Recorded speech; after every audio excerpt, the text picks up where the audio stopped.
Thanks very much.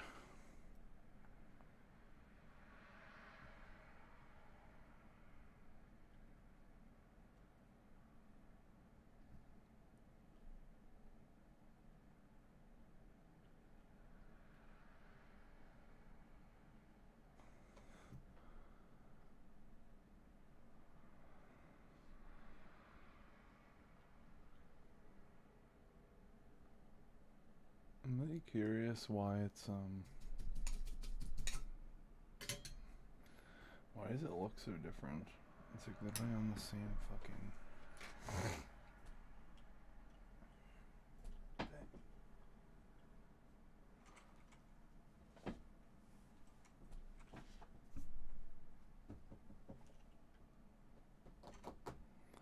Where's the damn liquor?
You know what? Maybe that's the reason.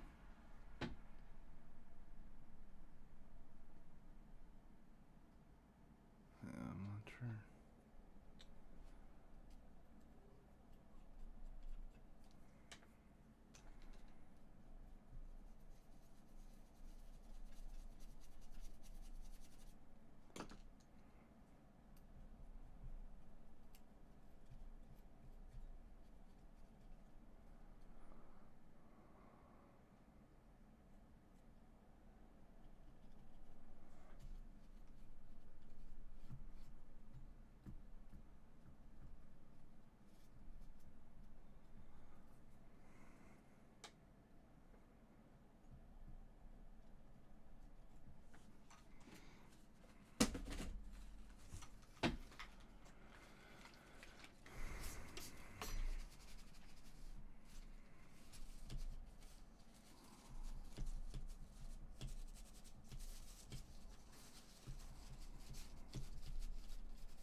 Let's just give this one more attempt to try and turn on.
I don't know, this thing won't turn on anymore.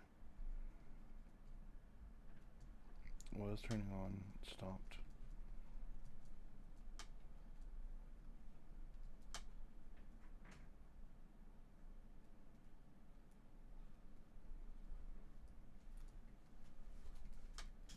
I don't know.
I forgot that little part. Remove it now. It's the guy's mod chip.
Did he not give me the extra parts?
plate, another metal plate here.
Welcome to the stream, the 4 people that are here.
Oh, dude, I was like, what the fuck?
See if this works on the dock.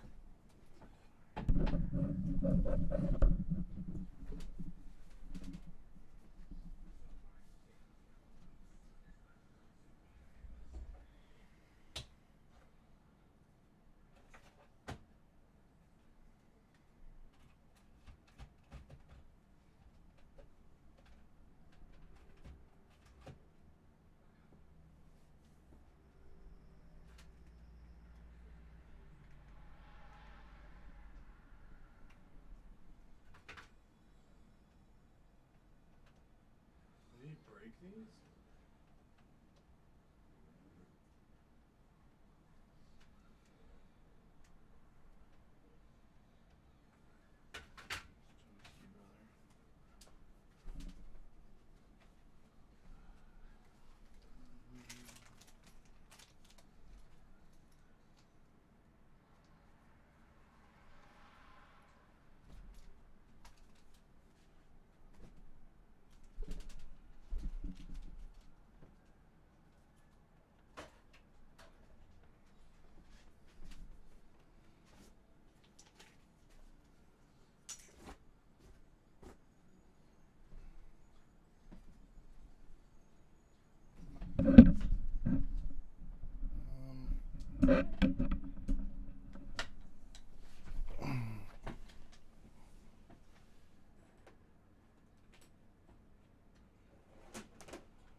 I only have one console to do here. I guess I'll just do that one real quick and then stop streaming.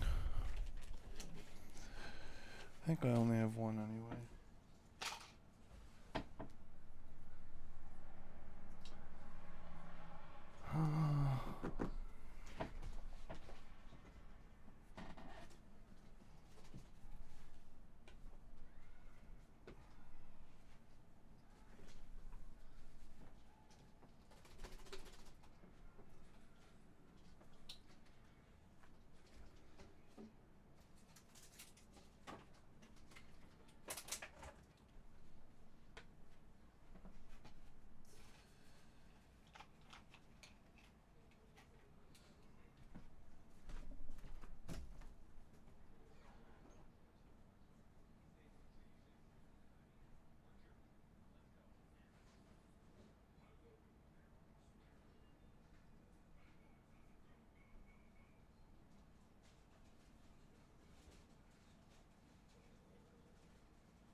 throwing them like this, putting some spin on them so they fall on the skinny face the whole way down.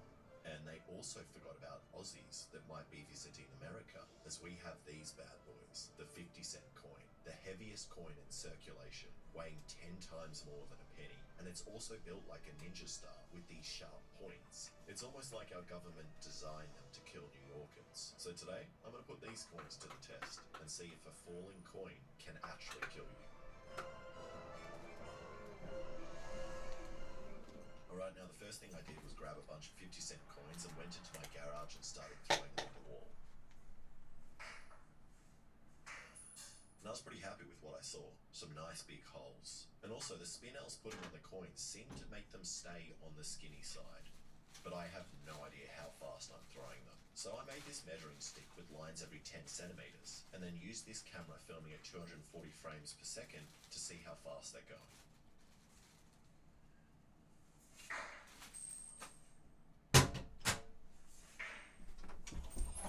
And this makes absolutely no sense. Either I'm really bad at maths or I should be signed to a Major League Baseball team. Because in one frame, the coin traveled 20 centimeters. So if we times that by 240, we get 48 meters a second, which is 170 kilometers per hour, which is faster than the fastest baseball pitch ever. And that's even with my bad form trying to not break my arm on my belt sander. But my maths must be wrong. So I bought a device I've dreamed of having ever since I was a 5-year-old. This chronograph, which should give accurate speed measurements.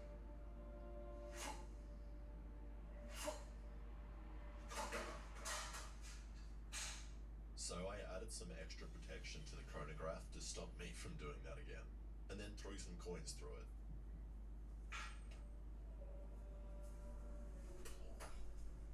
$27.5.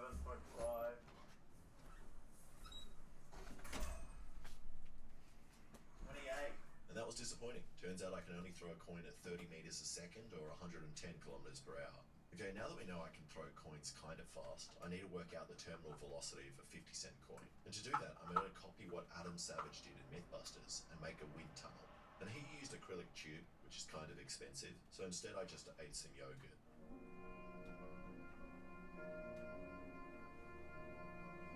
And then used that with some plastic sheet to make this tunnel. Then I just slapped a leaf blower on the bottom with a basket that I stole from Bunnings, so the coin doesn't fall back inside and blow up the leaf blower.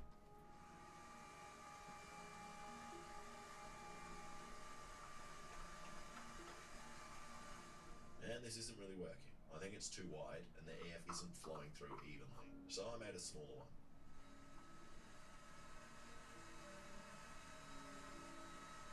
And now it works. And by drilling holes in the side, I can also control the airspeed. Then at the bottom, it's coming in at 70 kilometers per hour, and in the top, it's around 50.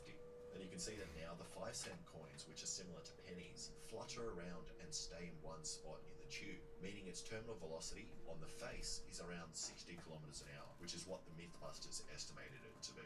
Then I tried spinning the coin on the skinny side.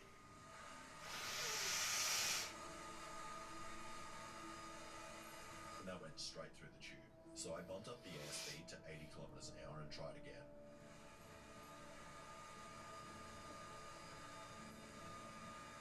And that also went through. And spinning it on the skinny face increased the terminal velocity to 120 kilometers an hour, which is where it started to dance around and fly in one spot. Alright, now what about a 50-cent coin? And that falls straight through the tube. So I bumped their airspeed up to 150 kilometers, which is as fast as this air thing will measure. And the 50-cent coin just falls right through. And apparently this air blower goes up to 270 kilometers per hour. So I put it on the maximum speed and spun in the 50-cent coin. And it still makes it all the way through. So either the leaf blower isn't actually doing 270 kilometers an hour, or the terminal velocity of a 50-cent coin on its skinny face is more than that. So I'm just going to say it's at least 270 kilometers per hour. And now that I know that, I need to figure out some way to fire the coin at that speed to see how much damage it does. My first thought was to use blank rounds, but they would be way too powerful. I'm going to try to avoid making a gun in this video. And after looking around my garage, the easiest thing I could think of was my spear guns, which I have a lot of because I'm compensating for something. I have a really tiny penis.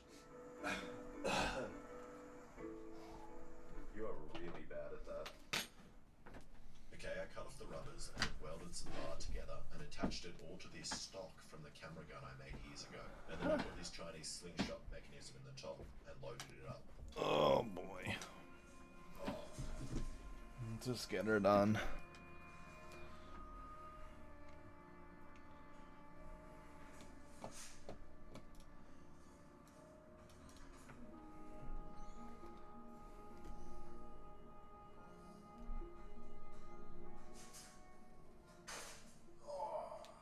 And this is absolutely terrifying to load. I was expecting to find out how much damage my fingers did to my garage wall.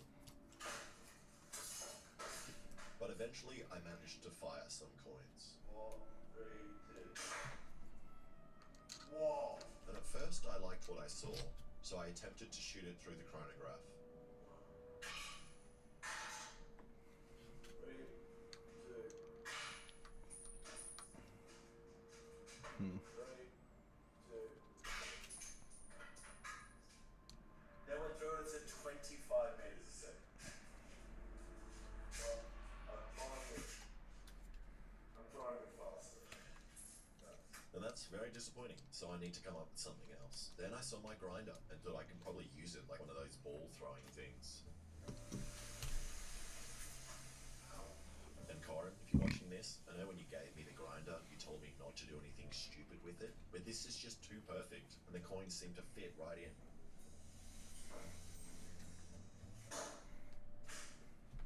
I can throw it so much faster. Never mind, it didn't go fast enough. So I'm going back to the spear gun idea, but this time I'm going to make it stronger by making it weaker with these thinner rubbers, which should be easier for me to stretch. And I also made a nice smooth track with this wood and aluminium rails.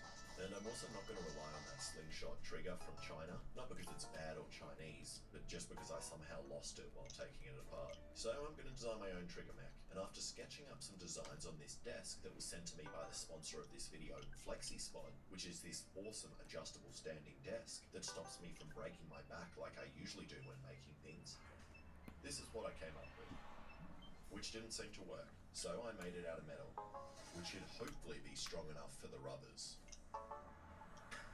Also, Zero accounting software helped put me on the right path. It's easy to find your numbers all in one place and get a clearer financial picture. So find the power in your numbers and open the right doors with Zero.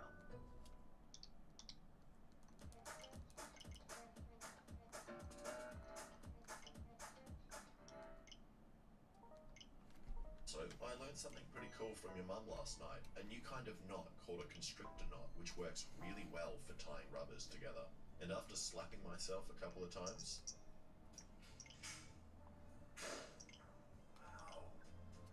I finally got the rubber configuration right, and the fastest speed I recorded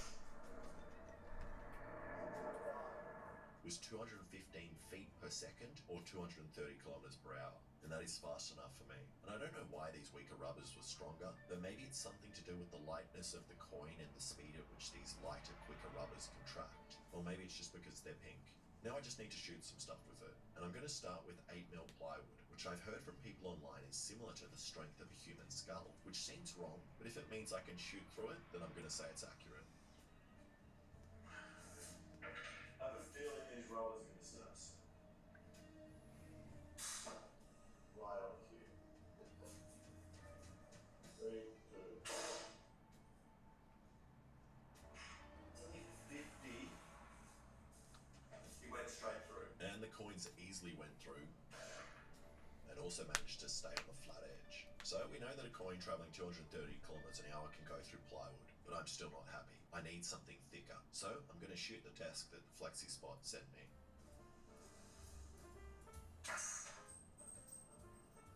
That is impressive. It made a dent, but it's small. And besides being coin-proof, the desk has some awesome other features, like an impressive 15-year warranty and super solid table legs that move up and down without any wobble, as they are designed with incredibly high tolerances. The legs are also made out of high carbon steel, which snapped all of my drill bits when I attempted to drill through them. I don't think I've ever seen a table that is this solid. This desk is really nice for a tall guy like me, as my normal working desks are way too low and wobbly, so the FlexiSpot desk increases my productivity while also not hurting my back, and I can adjust it quickly on the fly for anything I need to Jesus, that's expensive. I also put a flexi spot in my study, which is so nice to use while I'm working on my computer, as I don't have to bend at all. The tabletop is also made out of a highly resistant material, which is great for me as I'm always spilling stuff on tables or missing my page while drawing. So go click the link in the description to go buy an awesome flexi spot standing desk. Okay, now I need a real head. And I was going to make a ballistic head like all the gun YouTubers, but I've never trusted the plastic skulls inside or the ballistic gel. So instead I just made a head, which is similar in weight and size to most Americans. How cool is that crossbow? Okay.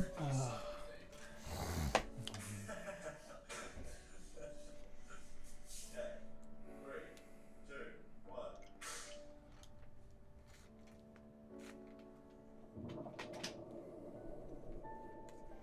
Hey!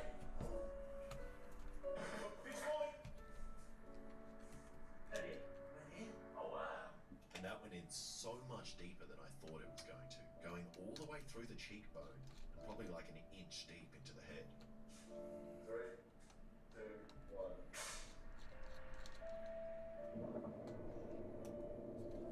That's deeper. Yeah, wow. And that time I aimed for the skull, and the coin went straight through, burying itself like 2 inches into the head.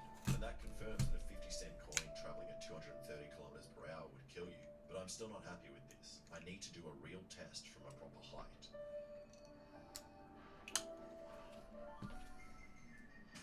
And a ticket to New York is $2,000, so instead I 3D printed this magazine for the 50-cent coins and glued it onto this drone dropping device. And now when I press this button, the wire falls off, releasing the coins.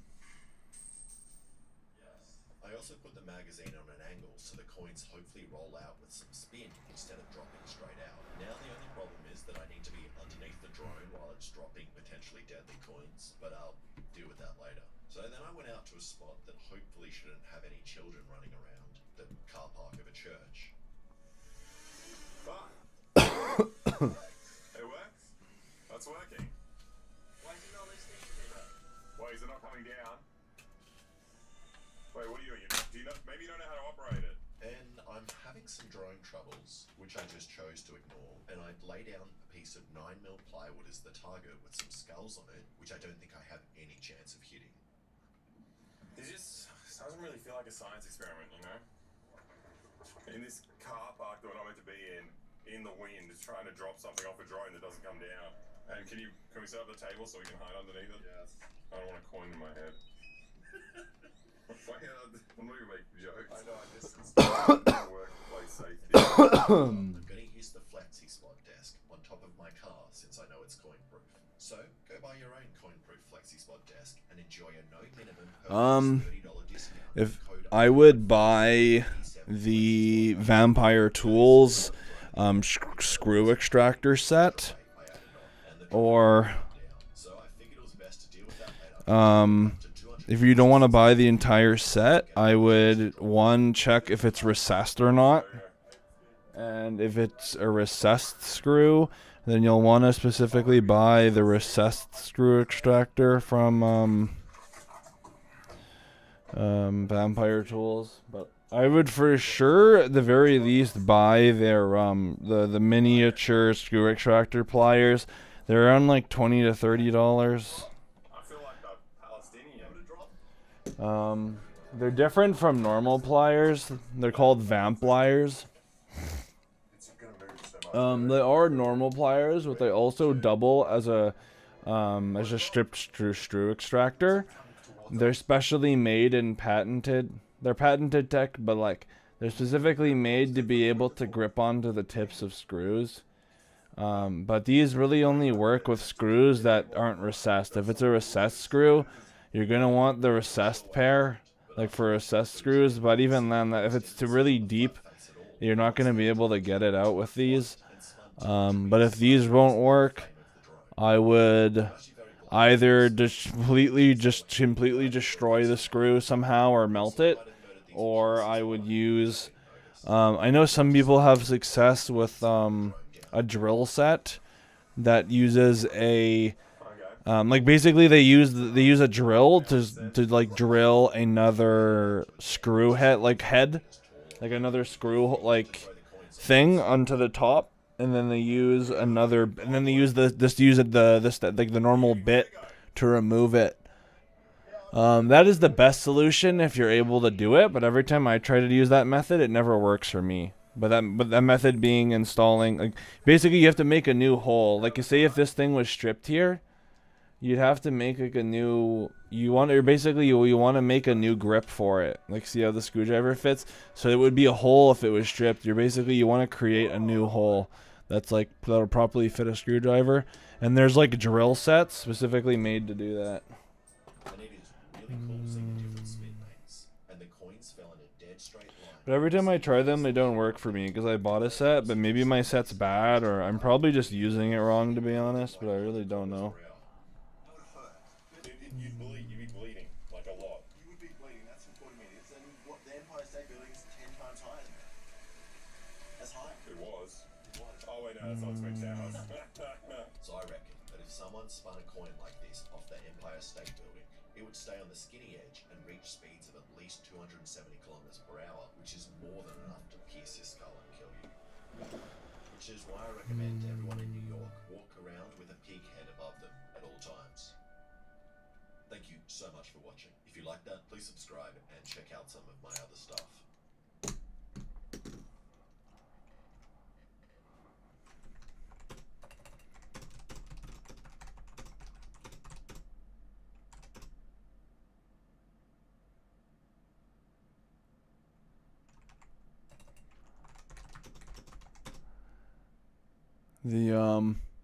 A normal set of pliers won't do anything. They'll just slip off. I'll show you exactly which ones I mean. One sec. Here, I'll make this bigger. Open up Chrome and go to Control L, Vampire Tools. What? I'm not even on a VPN or anything. Why is it doing that? What? Direct. Weird, dude. Vampire tool. Wait. VampireTools.com. That's what it is. What? Error establishing database connection. Here, I'll just show you on Amazon.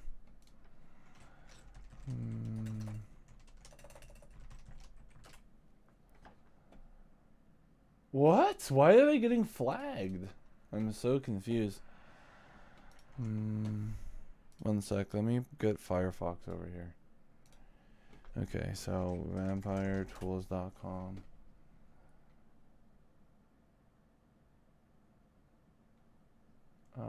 So let's look for miniature.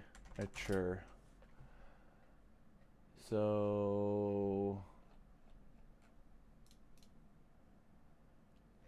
here, this is the 4-piece set.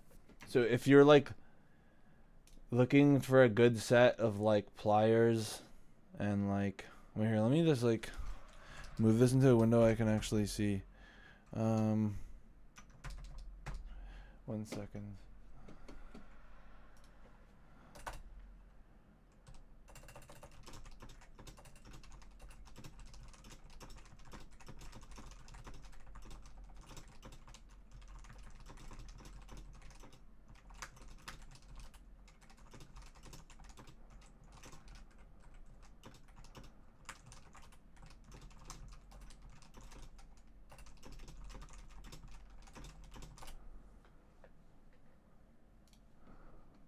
One sec.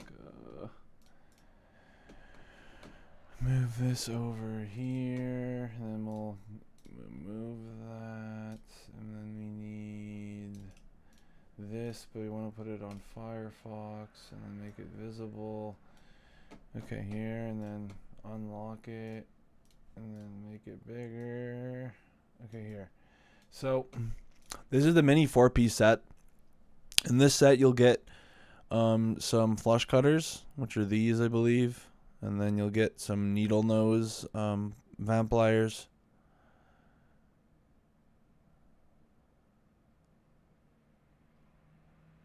These are miniature like needle noses, basically. Or no, these are the these are the screw extractor vamp pliers, patented screw remover screw extraction pliers. And then these are the these are the like even I think they're also a needle nose. This is a 4-piece set, but it's only showing 3 of them. One sec. Here we go. So the first one's the screw extracting, and then you get a needle nose, like 2 different kind of needle noses, one a bit thicker, one a bit smaller. Though these would like the needle nose ones aren't made specifically for removing the screws, but you still kind of sort of can. I have the first ones and I have the last ones. I can show you them here. I only have the 2 because the needle nose I don't have any use for. I use these for cutting stuff all the time. I love them. And then these, yeah, I use these for extracting screws, or if I need to hold on onto anything really hard, or like bend something, I'll use these. I also have a set of their scissors, but this is just kind of random. I really like these scissors though. They're really cool.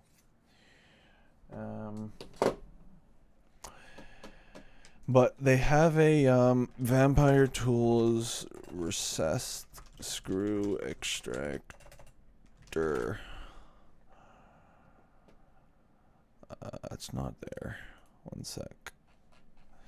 Products. Here, let me put it back on the screen.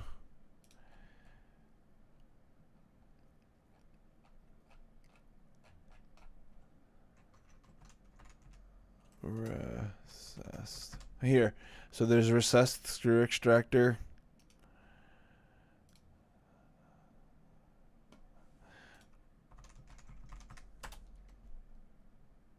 So, where is it?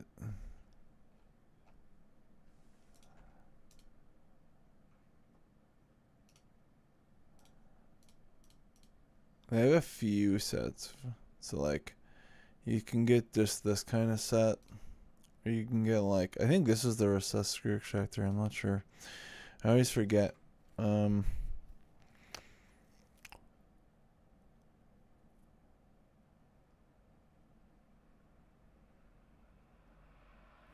it comes with this crap. I think there's a video on how to use it, but their stuff's great, honestly. Yeah, it's the idea. For recessed screws, it's a lot harder to do that, but yeah, you want to be gripping the, like I'll show you as an example. I'll put it under microscope.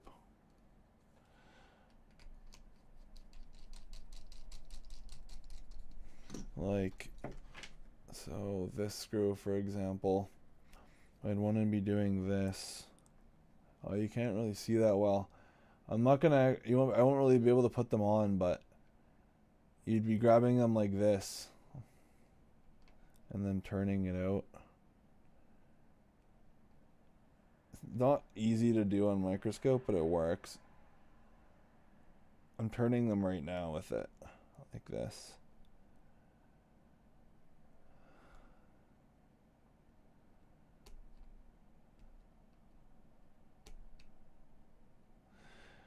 Usually, you just get them like started like this. They kind of slowly come out. Usually when you get it out a bit, you can start to use a screwdriver or whatever.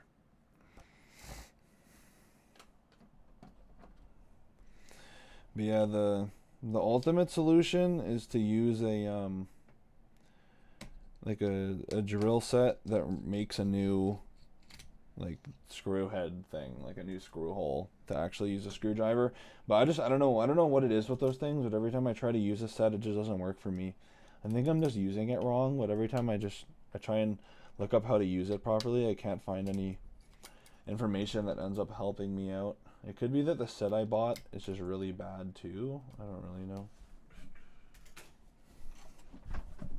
I know some people, they solder stuff to screws, remove it, but I find the solder just like rips, like breaks and doesn't work at all.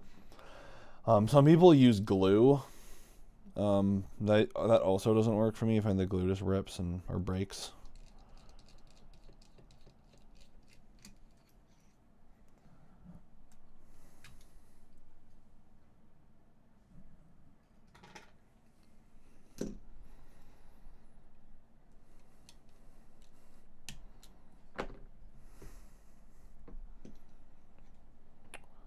Yeah, they do sell the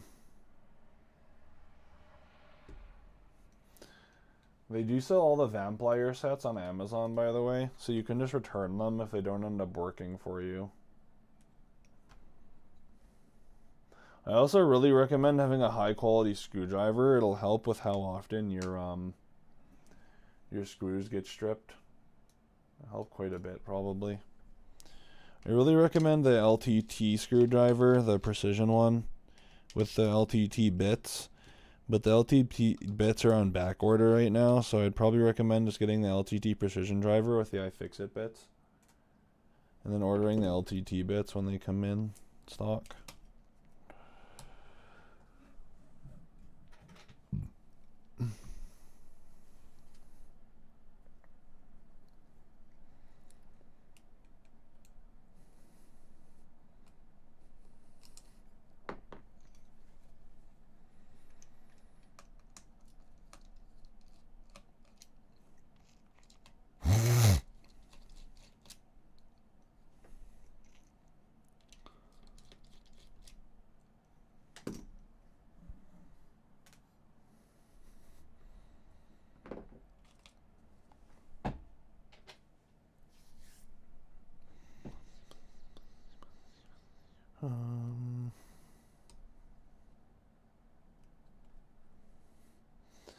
Good luck on your first mod chip install, man. Make sure you get a microscope. If you need a place to buy a microscope or you need tools, like you don't know what tools to buy, join my Discord server, and there's a beginner soldering tools and supplies channel, and I post everything I use in there. I imagine other people eventually will start posting stuff they use and recommend. And yeah, you can also leave like a review in there of anything if you like it or dislike it. Try and help other people out.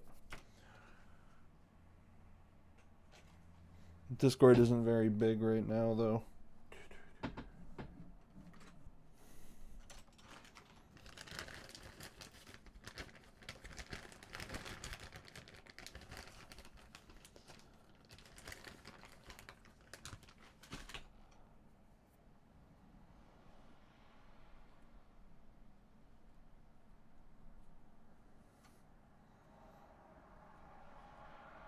Fucking used stuff, man.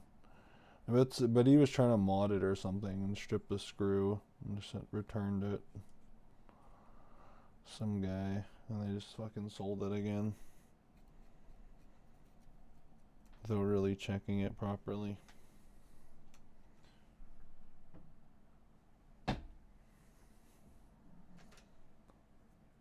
Actually, I want to try out these brushes that I bought.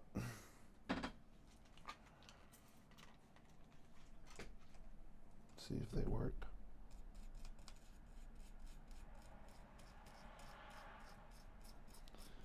They kind of sort of do.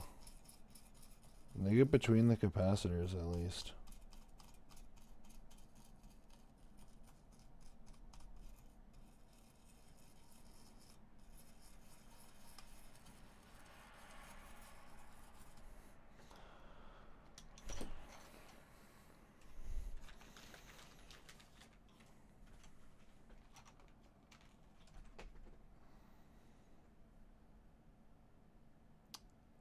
As long as you have a microscope and you're able to see things properly, you should be fine, regardless of how big the screen is.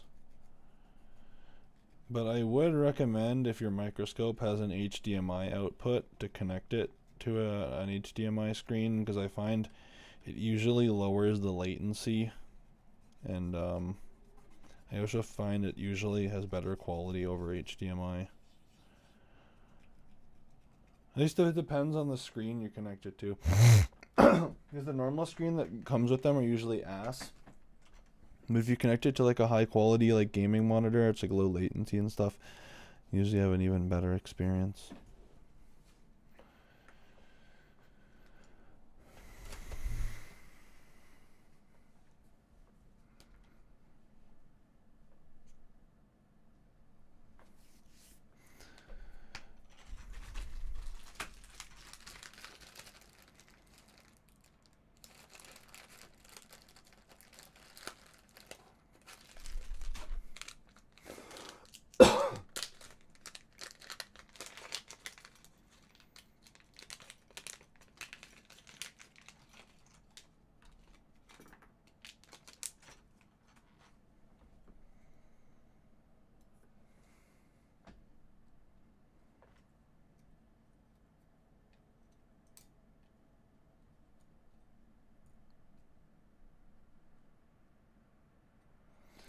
My you're actually seeing the USB view on stream right now, which looks like garbage. For some reason, my capture card wouldn't work, which I used to capture the HDMI, which I use to capture the HDMI out usually, and it looks a lot nicer and has better latency. But for some reason, it just would not work. Like it was like connected to my monitor fine, but the USB like wouldn't show up on my computer. Like it just wouldn't work.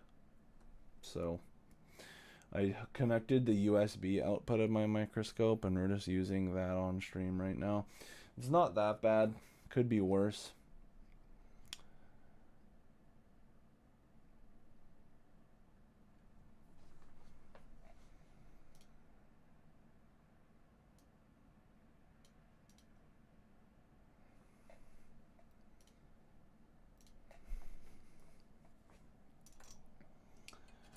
Fluxy time, fluxy time.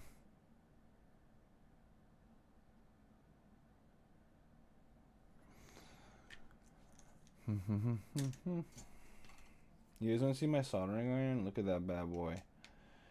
Damn, son. Ooh, look how sexy that transparent is.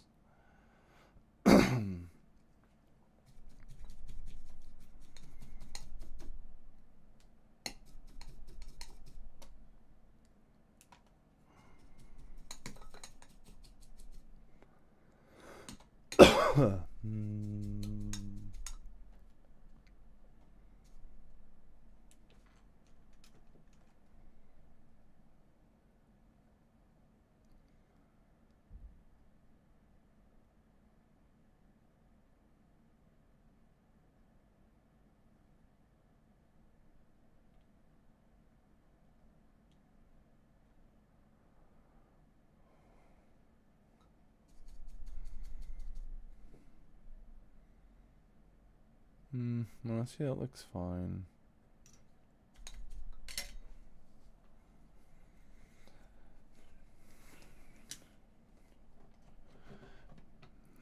As sponsored by Vampire Tools, actually a reason to use these right now.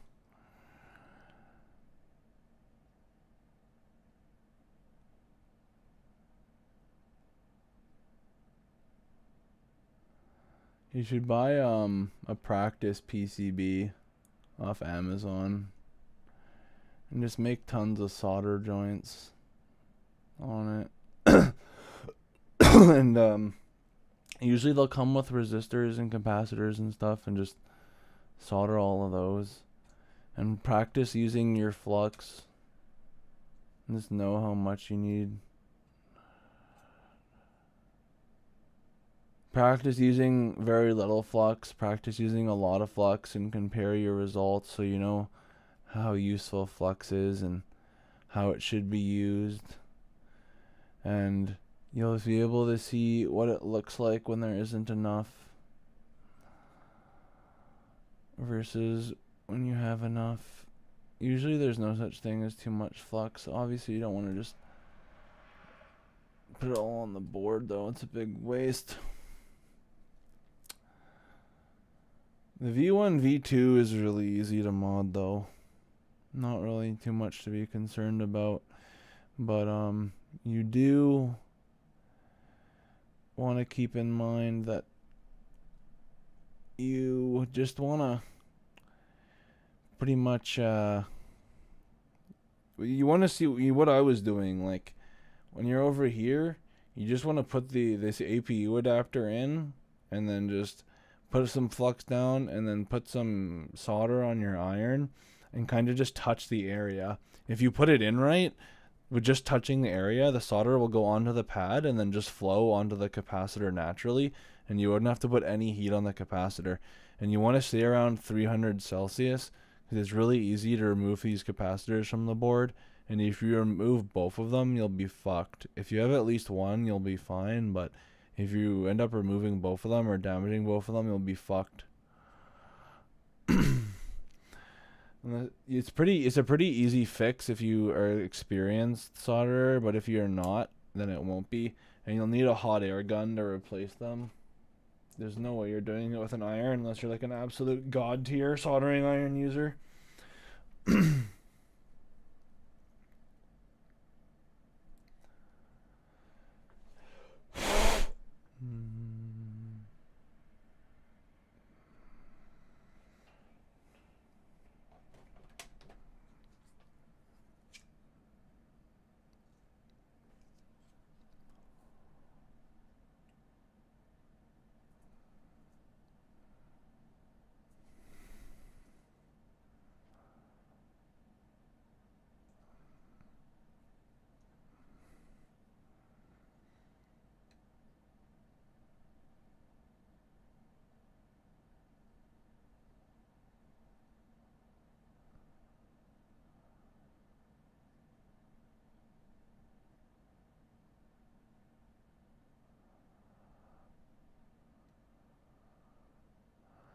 For modding the V1, V2, there is no cords or cables. The only thing you have to solder is this, like the APU adapter to these capacitors. And I was just doing it, but here I'll quickly do it again. Literally all you do is get some solder on your iron. Well, you put some flux down first, but there's already flux. You just get a little bit of solder on your iron. Watch it. So just come to the area, just put some solder on the pads. Literally, that's it. Like, I think there's solder on this side or whatever. Even if you get a little bit too much on there like this, it's fine. And then whether that's good to clean it. Now there's no more solder on my tip, and let me clean that up. See, boom, it just goes right onto the capacitors. Just putting on some heat. This one's being a bit more stubborn. There we go. There we go.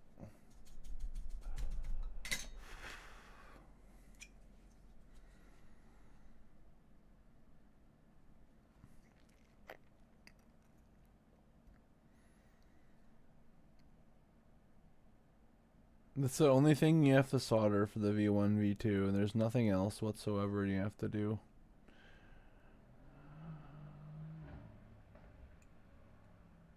As long as you get the right mod chip anyway, but for the OLED, I honestly don't recommend doing it as your first try, like your first project.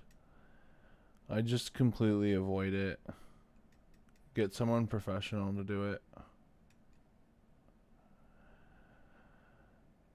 The light is a decent enough first time project, but the OLED definitely isn't. Yeah, don't even try, bro. You're gonna break it. Or at least if you get it on Amazon, you'll be able to return it if you break it, but I honestly wouldn't even try, dude. You're gonna break that shit. Especially if you only have like a $10 soldering iron, you're gonna break the fuck out of it. You need like a real iron, like a Pine Sil V2 or something.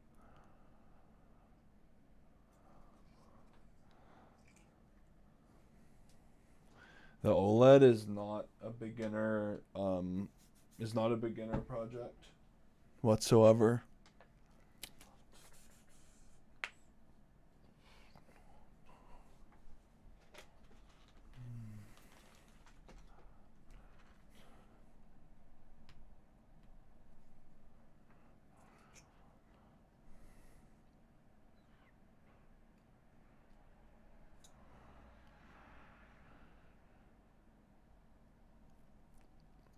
If you really want to do it, I'd buy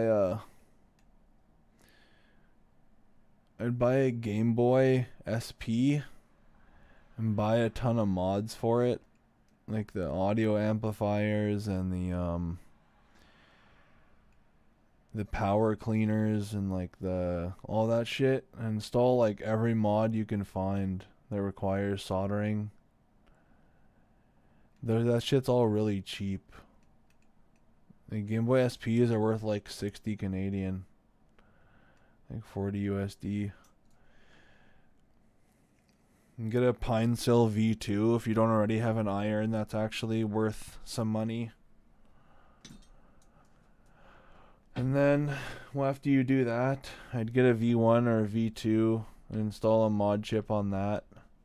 And once you've done that, I'd get a light and install a mod chip on that. And then I'd finally try and do the OLED.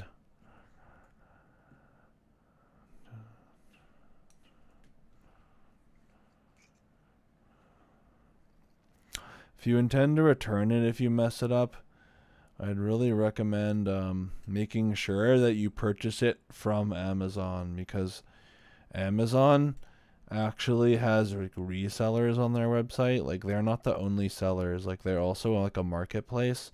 So there's people selling stuff on there that aren't Amazon, and there's a good chance you might not get your return accepted if you return it to a seller that isn't Amazon. But Amazon does sell Nintendo Switches, so as long as you buy the right listing, you should be fine. But TS 101 is fine.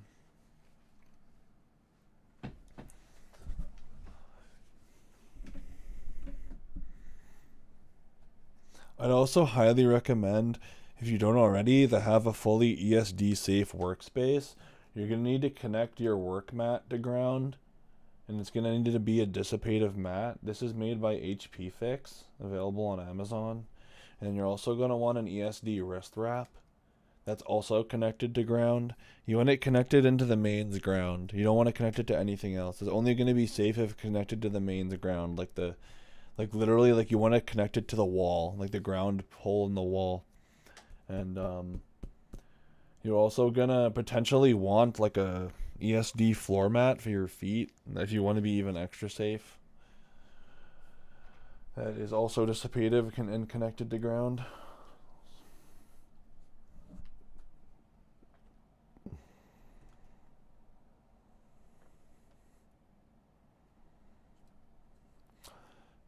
I honestly wouldn't even recommend trying the OLED without buying the ESD stuff, because the OLED motherboards are extraordinarily sensitive to ESD damage.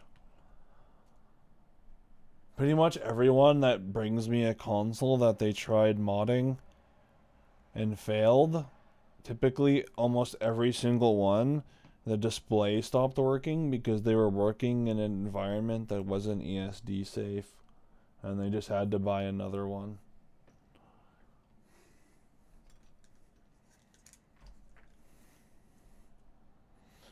It's something that's repairable for sure, but I just don't really do repairs much.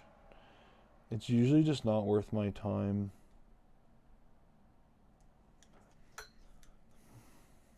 But people would charge, depending on the repair person, between $100 to $300 to fix it.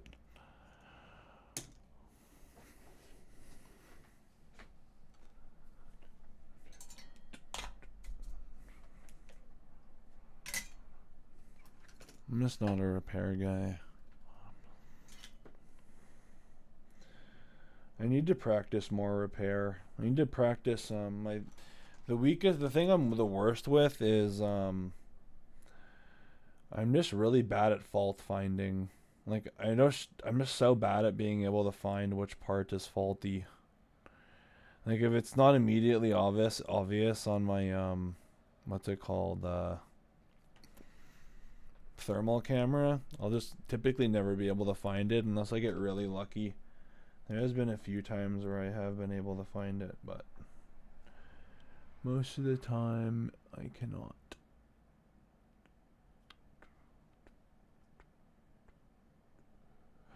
But make sure you're watching this. Like, this is how you want to solder to these things. Like, you just want to hit it with a little bit of solder, and you want it to just naturally go on. Like, you don't want to solder to the capacitor. You want to solder to the pad and let it melt onto the resistors and capacitors. You do not want to apply heat and solder directly to them. Like this, you look at this one. See, like, it's loose. This is how we do this, okay? You get it as close as you can and just put solder onto the pad. If it's not going like that, then increase the range you're like swiping at. So like all the way onto the capacitor, but you have to be quick about it. You don't want to like hold your iron here like that. You want to just boop, boop, boop. You know what I mean? You don't want to hold your iron there or anything like that.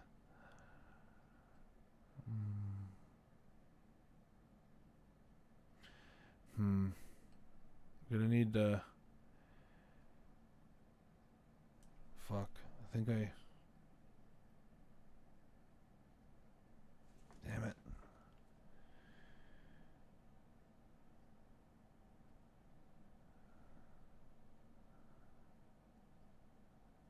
That does not want to go onto the pad.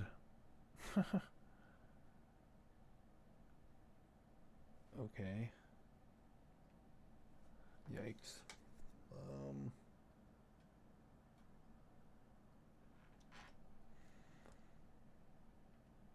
Go on the pad. Holy fuck. Okay, there we go.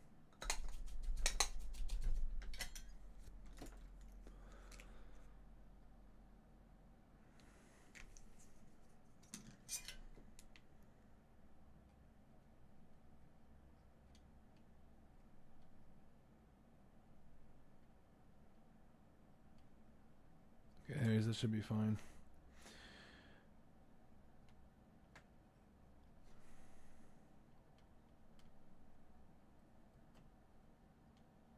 Fuck. I should have cut off more of the fence. That's why I'm having such a hard time right now. For these D point, as long as it's scraped off, you'll be fine. Don't do like in people's videos where they tell you to put solder on it before putting the adapter on. Don't fucking do that. It's a waste of time. Just put the adapter on and just like kind of hold your iron here a bit, but take it off sometimes. You don't want to damage anything. You kind of want the solder just to like melt onto the copper there. It has to get pretty hot to do that though.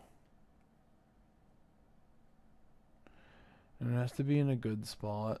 It might not be close enough for me.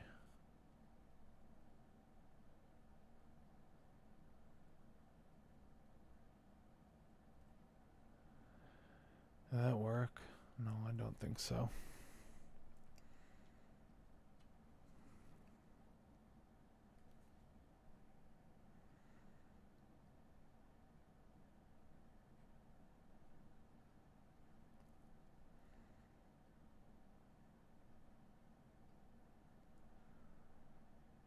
You mainly just wanted to touch the pad, but if the pad's not close enough, you'll probably have to get like pretty much on top of the capacitor, if not onto the capacitor directly. Fuck, I hate it when solder ends up there. It's so annoying. Fuck, there's too much flux here, but whatever, I'll clean it up after. Fuck, the thing does not want to melt onto there.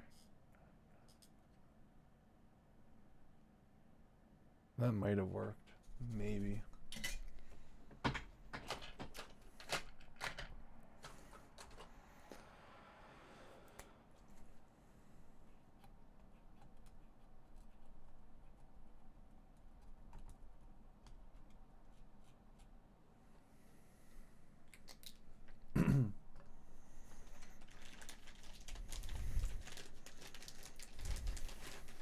What the fuck?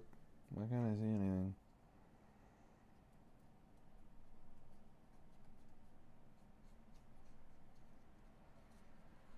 What the fuck happened? I can't see anything. It works on the stream.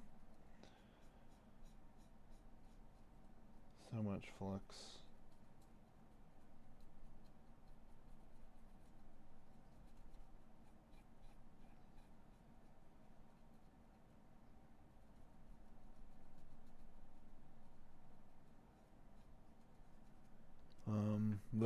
the fuck is happening?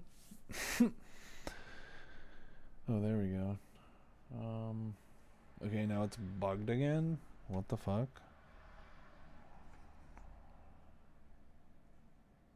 What is going on here?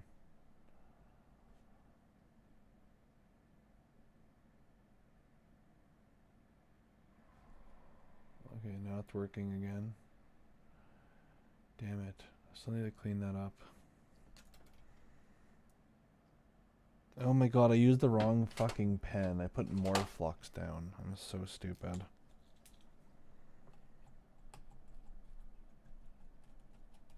I was meaning to use flux remover, not fucking more flux. I'm so stupid.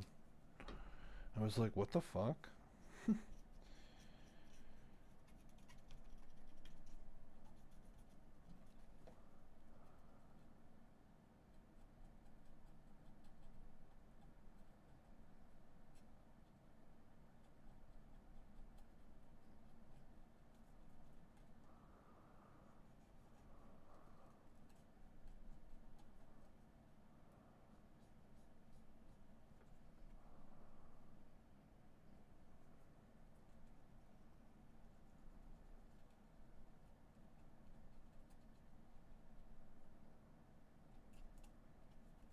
I forgot to do these joints here. Oops. Let's do those real quick.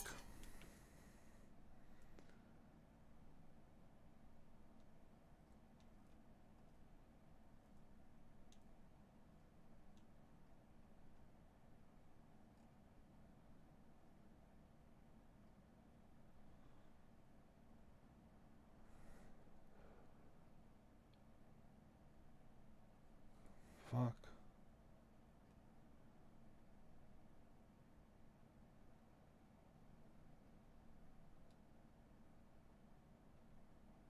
I'm getting power trolled right now. I think that'll work. Let's see. Yeah, that works. Use some more flux remover. Let's soak this all.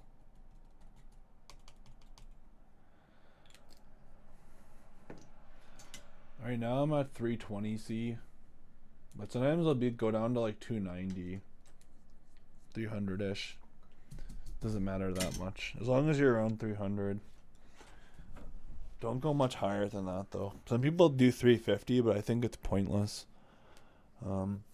Yeah, definitely don't go to 400 though. You never want to go to 400.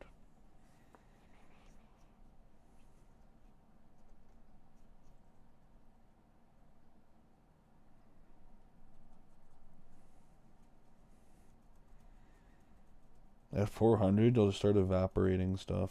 Like it'll just literally...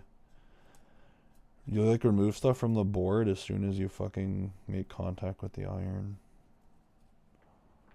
If not completely destroy stuff.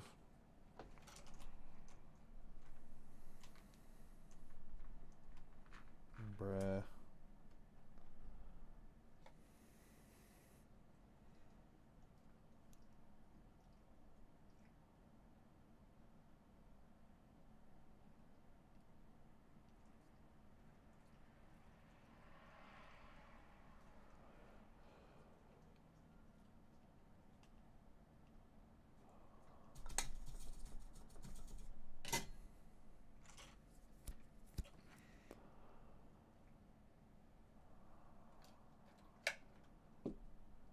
The solder is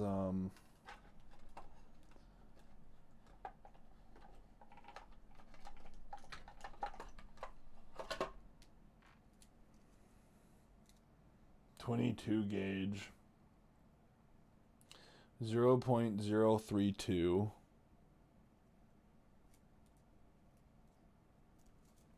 So it's even thinner than both of those.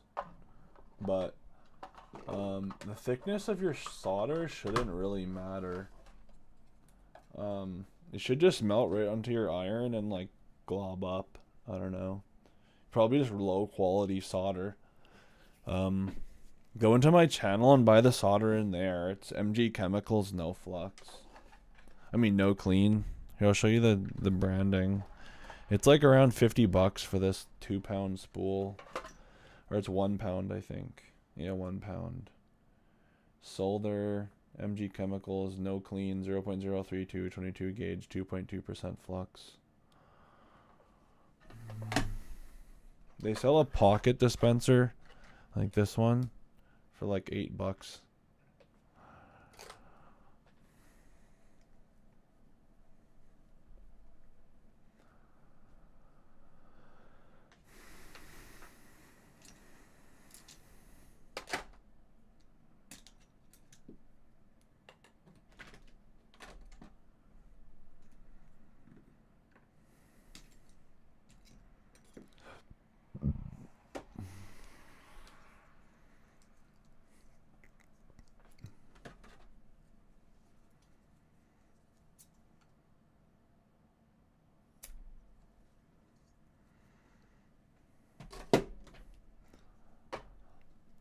You also want to be using the right tip.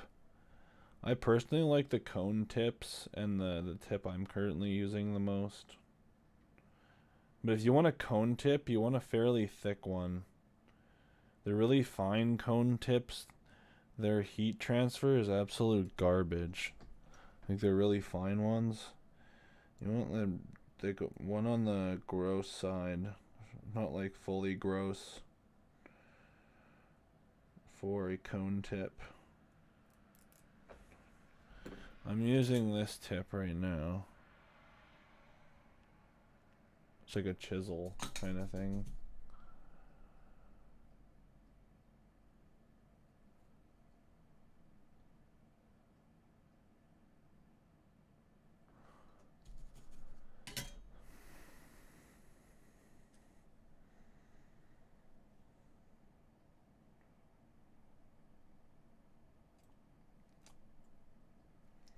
Yeah, they're very nice scissors. They're called V shears by Vampire Tools.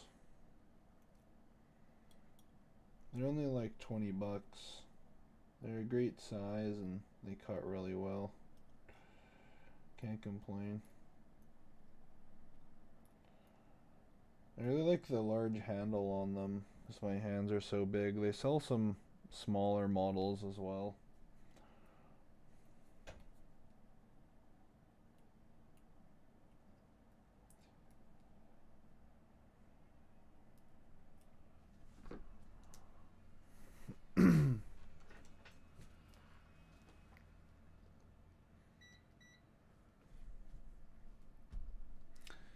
The way you check if your solder joints are proper and if your wires are proper is you want to go to this point, like these test points, and do a diode test, and then put ground to ground and put positive on the test points.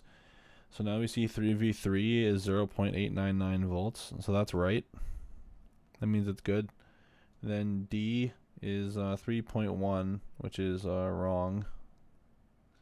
So you know that D isn't connected. And then A is 858, which is good. And C is 0, which means it's bad. And then B is 0, which means it's bad.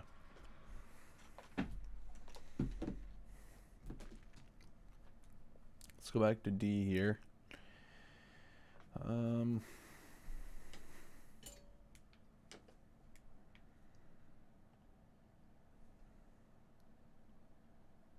I think I'll just have to remove more of this.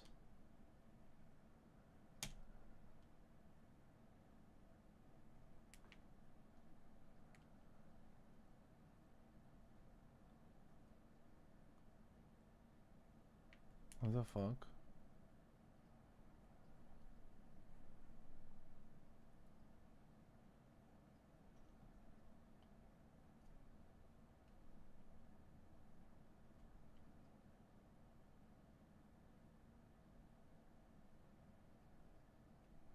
Interesting. I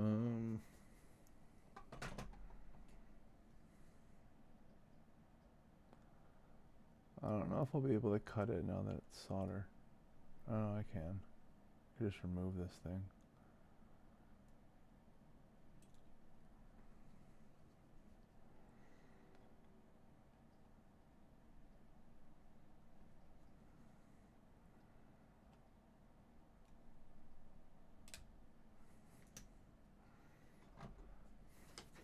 Okay, this will make it easier.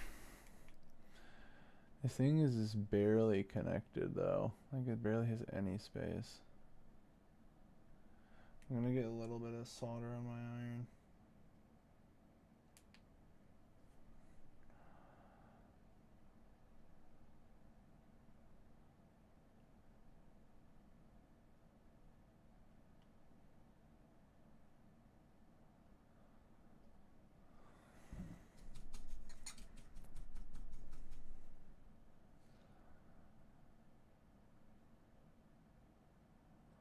I essentially only use the cone and this tip. I don't have any experience other than cone tips and this tip. The other ones I just don't like at all, really. I haven't tried like a slanted tip one or like an angled tip. I think I did maybe for a bit. I don't know. I find this one to be the best for me for like general purpose. Or I'll use like a fine cone tip if I need to solder in like a tight space.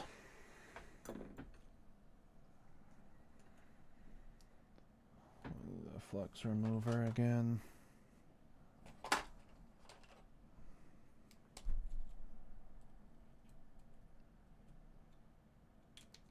Can actually remove it now.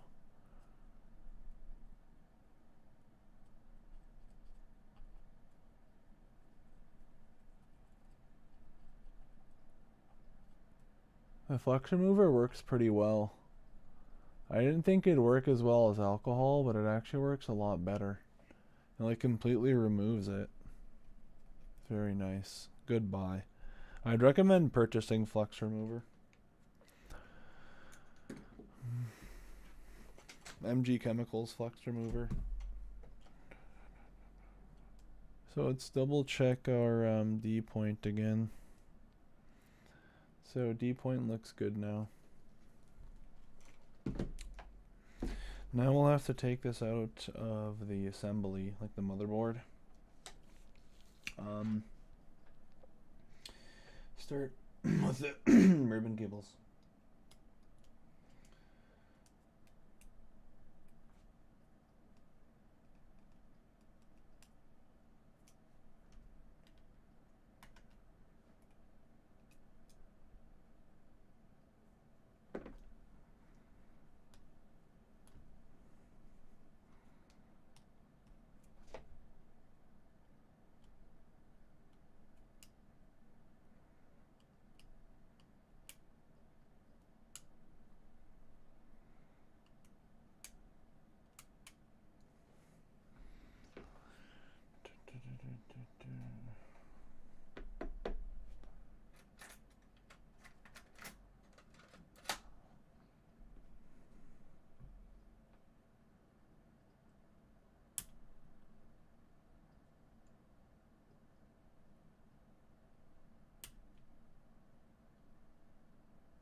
Whether or not they're metal, like if something's metal, you're able to short stuff with it no matter what. So like I only use metal tweezers like if I need something, like if I need to do something with tweezers that's like really fine. Like where's this one? Like these are super tiny at the tip. Like the thing with metal tweezers, the thing they're good for is that they're able to be really skinny at the very tip without breaking. With ceramic or plastic like this is ceramic, like a black coated ceramic, is that they're quite a bit thicker at the tip. Because if they were thin at the tip, they'd break really easily. So but the thing was with ceramic and plastic, you're not going to be able to short anything with it. So I pretty much, my go-to tweezers are black ceramic, and then if I need something smaller, I'll go to metal. But you want something like this, in my opinion. This is also another ESD safe tip. You want the metal handle with replaceable black ceramic tips.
I find the black ceramic to be more durable than the white ceramic. I don't know if that's just me. Like,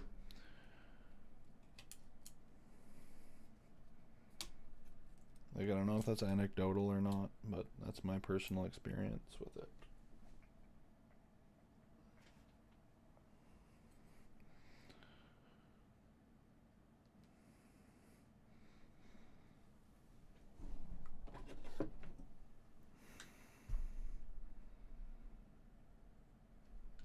I have no idea.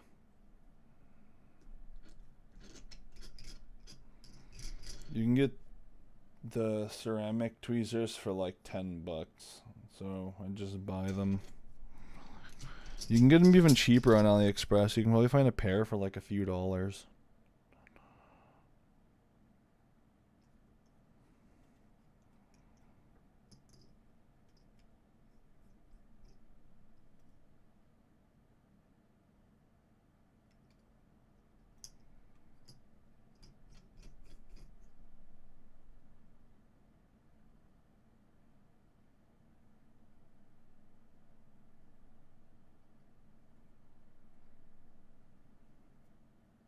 Should be good. Let's move it over here.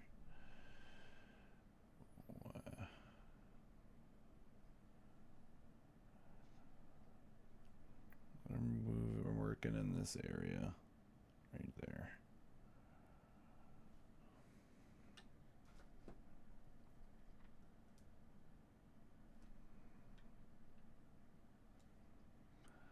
That should be fine. Wait, what the fuck? The lights are like turning off and on.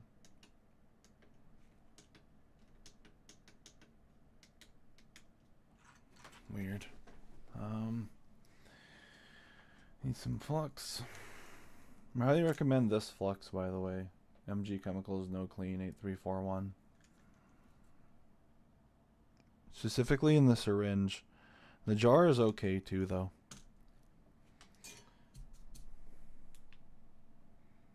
Don't recommend the pen dispenser, though. The pen has completely different no clean in it. It's not 8341. That stuff's not as good.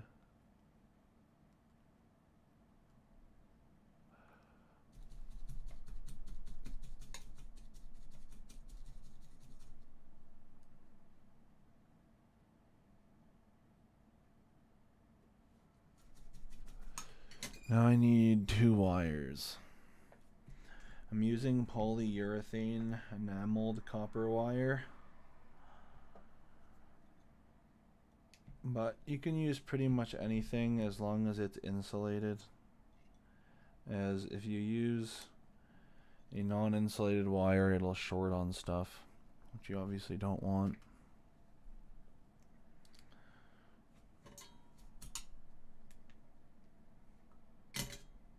Some people call this kind of wire magnet wire for whatever reason.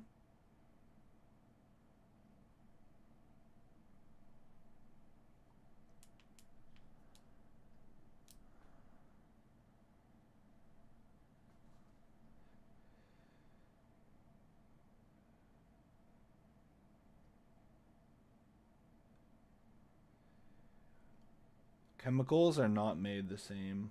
Like, one flux, like, just having a flux doesn't mean you're good. Like, having a bad flux or like a bad iron, bad solder, like any of that can just totally ruin your work. You really need to have the right equipment, and you really need to know your equipment well. And you need to know how to identify if something isn't working properly. And then like to know if you have too much or not enough flux or all that kind of crap.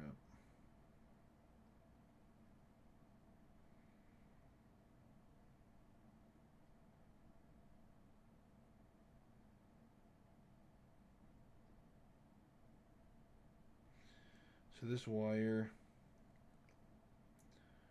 is best stripped. If not, the only way to strip it is to use heat. So what you do is you get some solder on your iron, and then you dip the wire into the tip, like with the solder on the tip, and you leave the wire in, I'd say at least a minute, and it will just strip the insulation off on the tip, allowing you to solder it to the pad. I'll go for another 10 seconds.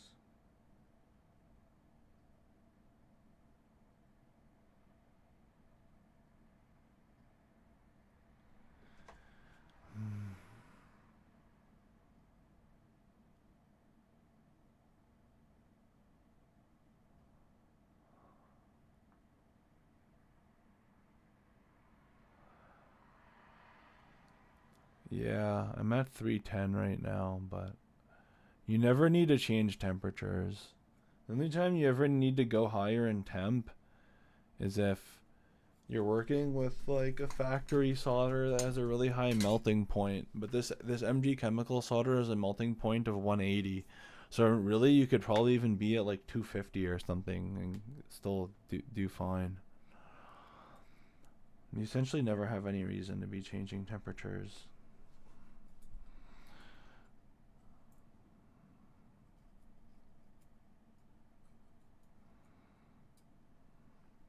But properly removing the enamel on a wire is extremely important, especially for magnet wire. And it is one of the most common issues that people, or one of the most common mistakes that beginners make when using magnet wire is they do not strip it long enough. I believe it's 30 gauge. BN Teco high quality polyurethane enameled copper wire, 30 AWG, temperature rating 155 C.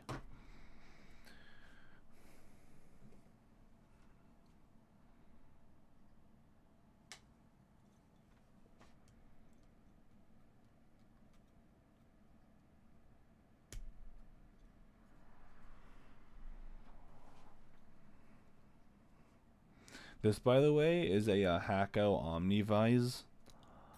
It is a PCB holder designed by Hacko. It's around $100. It's very overpriced.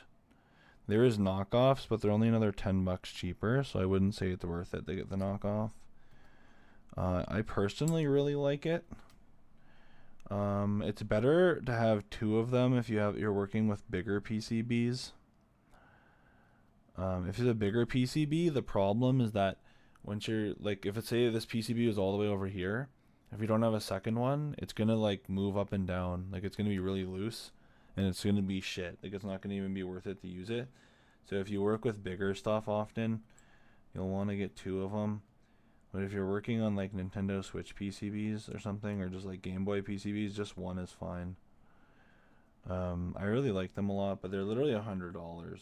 So, I don't know. Not super worth it for a lot of people. But in my opinion, it is the best holder on the market. But it does have trade-offs. Like, since it's so tall, you'll need to adjust your microscope often. Taping stuff down to your work mat is very useful. Again, just remember that your work mat is actually connected to ground, like the mains ground, and that is dissipative. If it's not dissipative, I would not work on OLEDs. I'd say you could do the other ones. So you don't have to take the motherboard out. But if you ever have to take the motherboard out of something, do not put it on any work mat that's not dissipative and connected to ground. You're gonna fuck that shit up. It happens too often.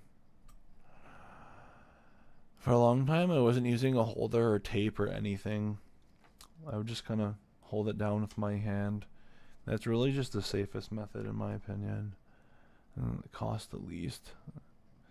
And I mostly just do switches so I can get away with it. But yeah, I don't know.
Whoa.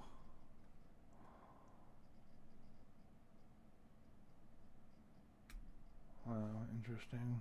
It's like stuck or something. I think I got a bunch of poorly printed NAND adapters because they all stick out a bit. It's weird.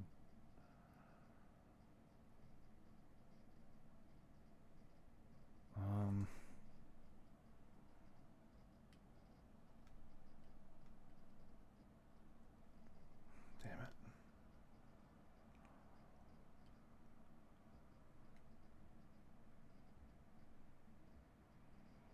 What is going on here? It doesn't look like it's in wrong. I think it's just poorly cut, which sucks. Let's check it like that.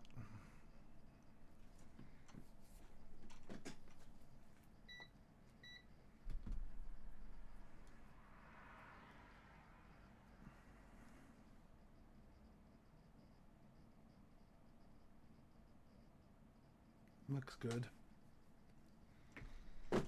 Let's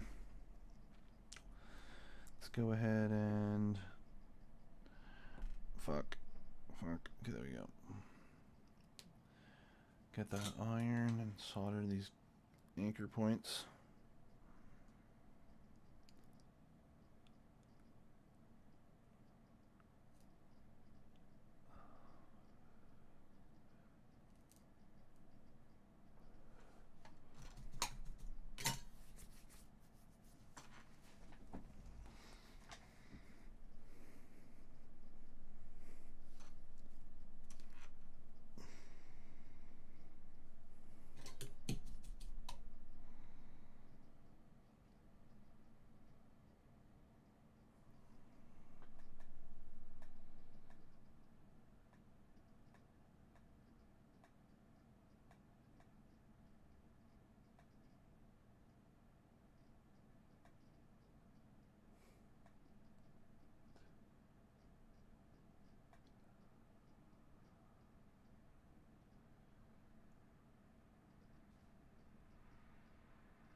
Do you mean like this?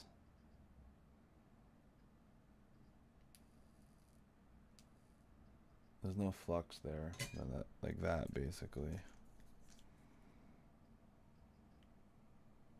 You just want the very end of it to be in the solder joint. And you want to make sure the solder joint's melted the whole way through, like all the way to the pad. Usually not much heat will melt it all the way to the pad. But yeah. If you're on like a lower temp and you're being too quick, you can accidentally only melt like the top. Especially if you have like a smaller iron. Or a smaller tip rather.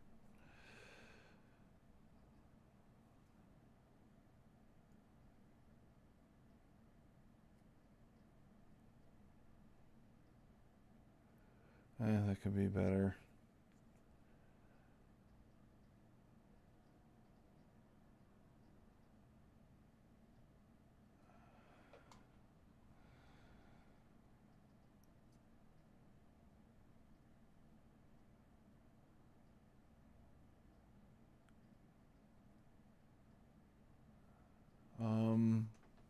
You literally just hold it in. You literally just hold it in and count to like 30 seconds. If not like a minute.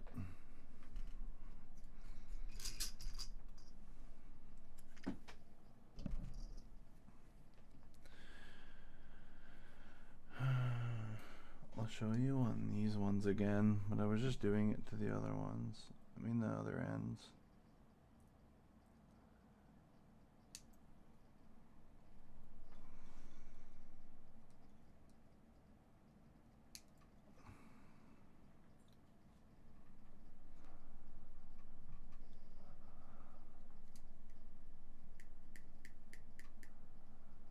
I mean, you don't necessarily need to touch the iron to it, just the solder that's on the iron.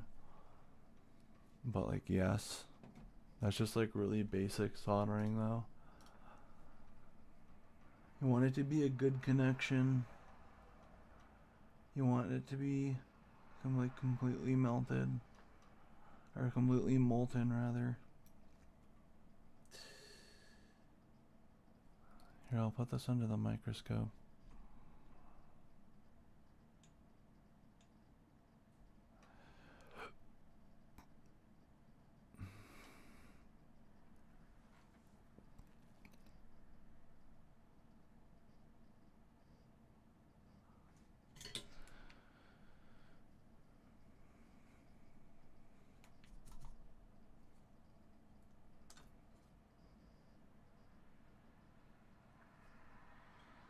This is literally all you do.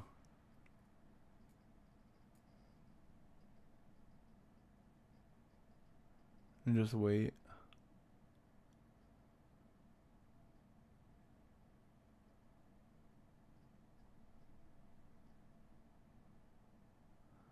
You can move it around if you want it to be a bit quicker.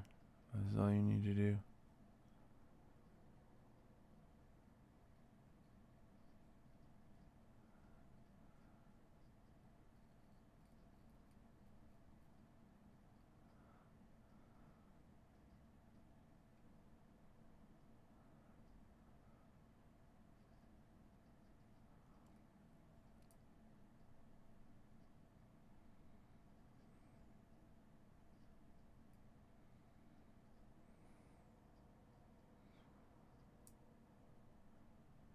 It depends the kind of wire you're using. Some of them are just too heat resistant to strip like this. But the vast majority of them you can do it like this. All you're doing is removing the insulation and trying to get to like the inside of the wire. And that's the same for all insulated wires, no matter what it's insulated with. The insulation isn't conductive. The copper is, right? It's really simple. Like soldering 101.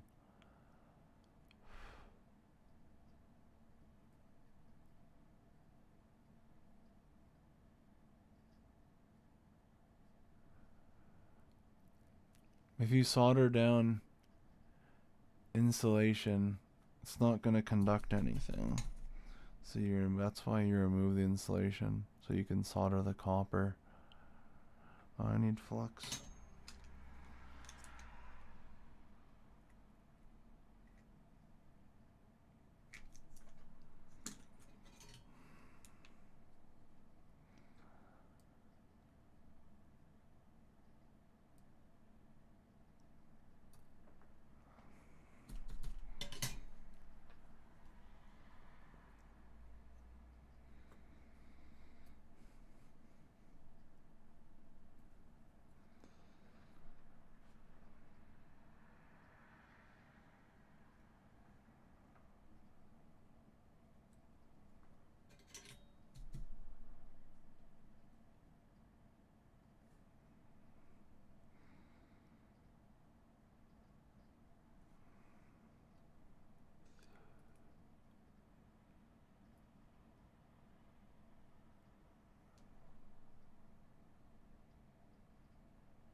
Fuck.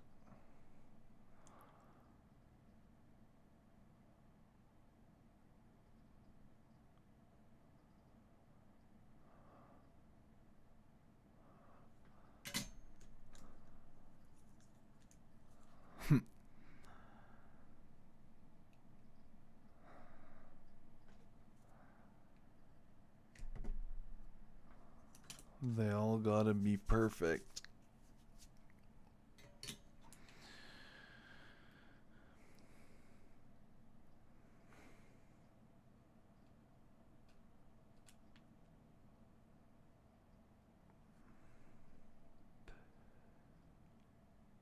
Oops, that's way too much solder, but that's okay.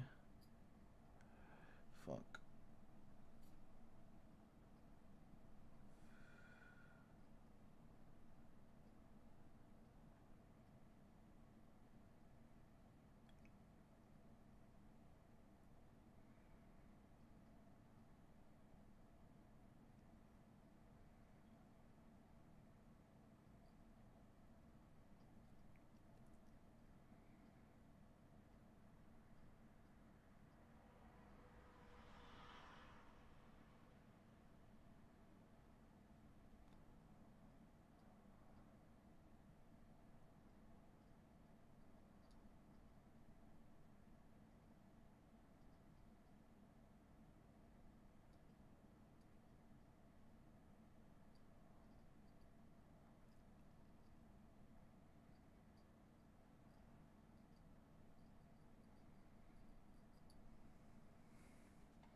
Oops. Oh, that looked good.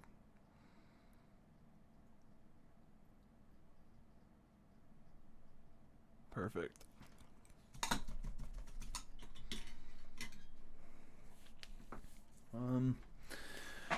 Let's go ahead and do these. I honestly have no idea about tip resistance. I prefer to use because the company that makes the pine sill, they make tips as well, and they make really short TS100 tips that perform better than the long ones. And I do definitely prefer those ones over the really long ones. But other than that, I don't really have much to say about it. Obviously, the iron heating up faster rather than slower is amazing. But most of that is the voltage of your iron rather than the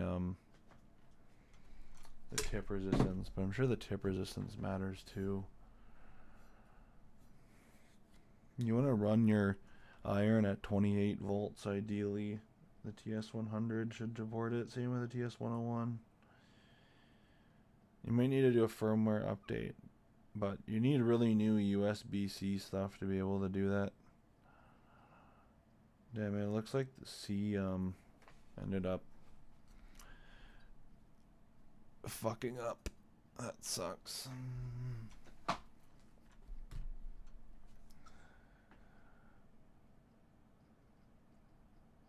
Yeah, looks like it needs an adjustment. Try and just move it like that. See if it helps. Nope. Unlucky. Nope. Damn it.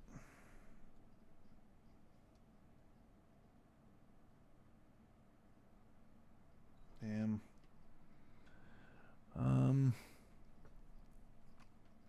It looks like it's in there deep enough, at least for one that's not cut properly.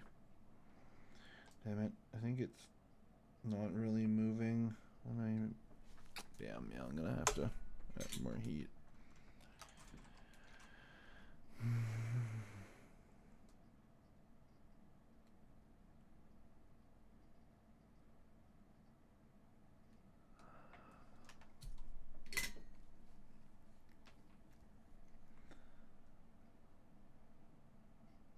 Damn.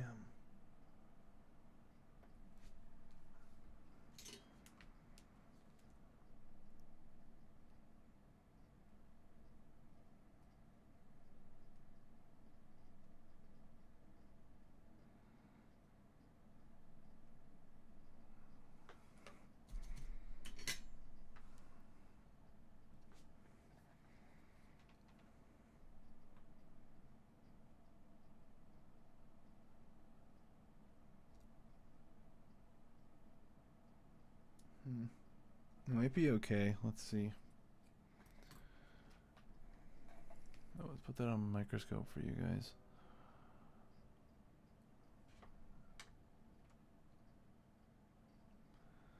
Huh. It looks okay.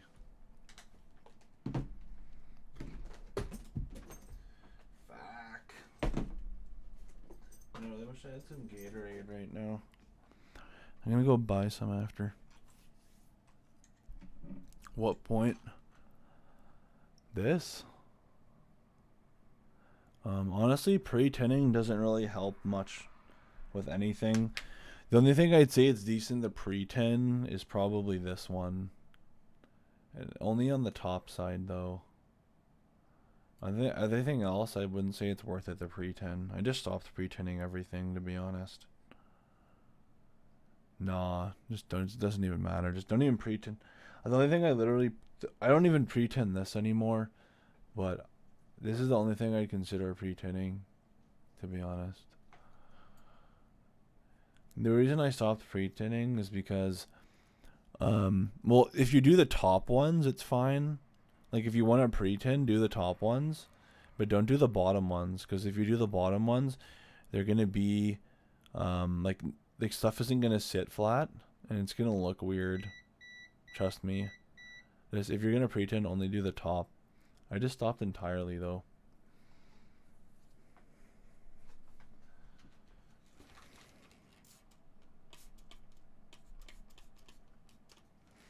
A quick little clean.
flux remover again. Just put some like everywhere.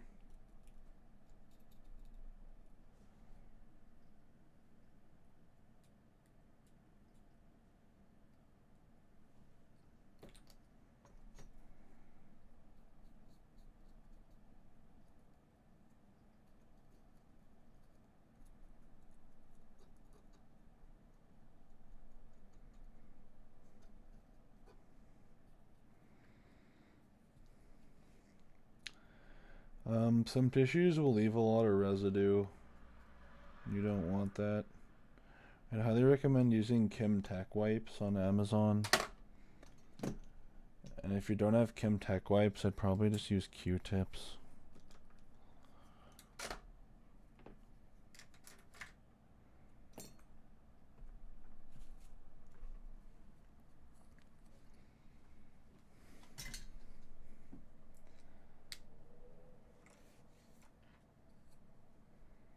No power.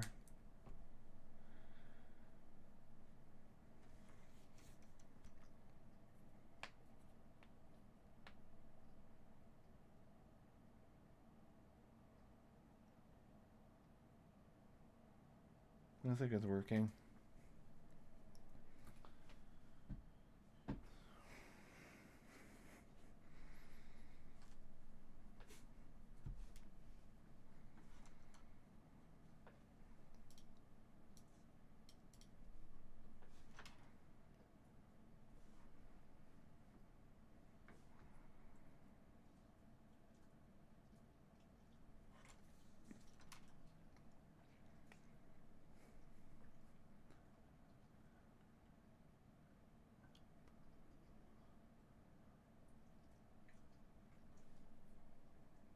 And training is taking a while.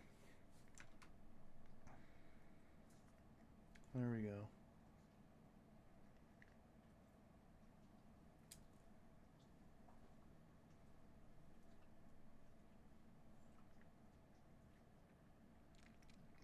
There we go.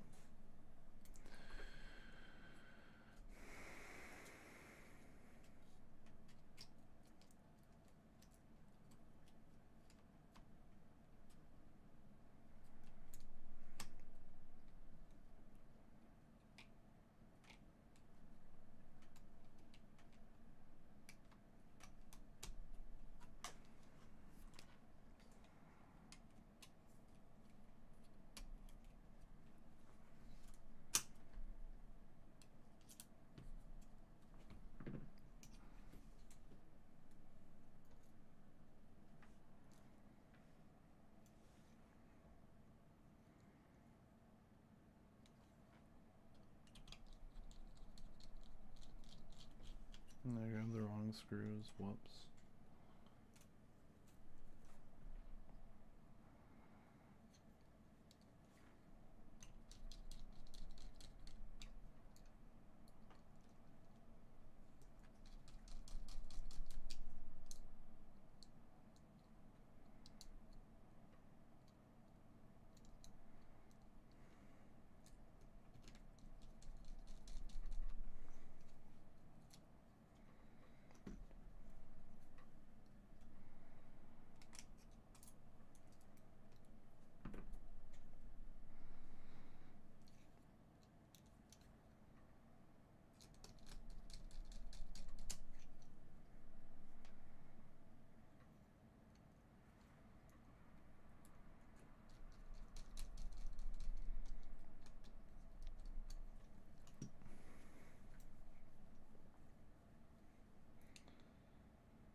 Damn it, I can already tell this one's gonna be a bitch to put in.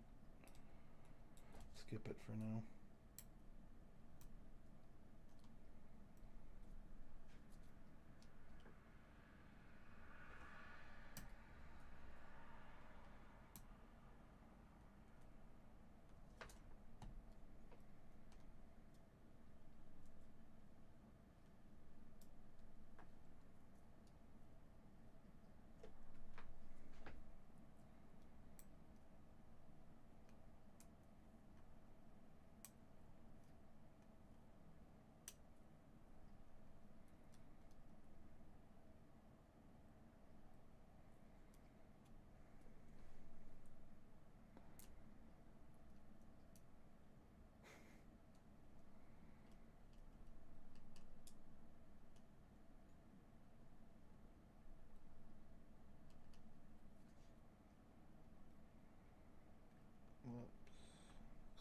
on accident. There we go.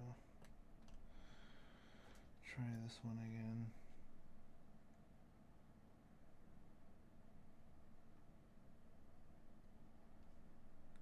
Ah, something's such a bitch.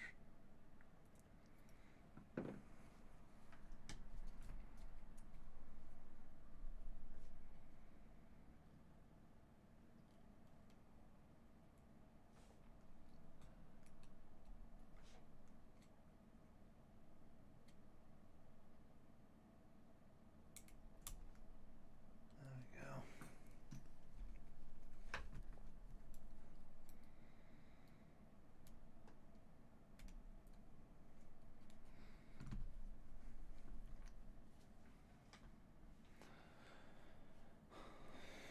Oh yeah, let's make sure it's working still.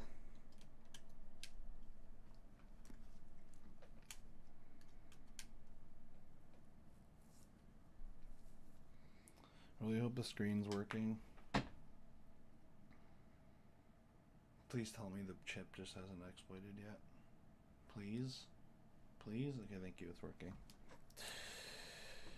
And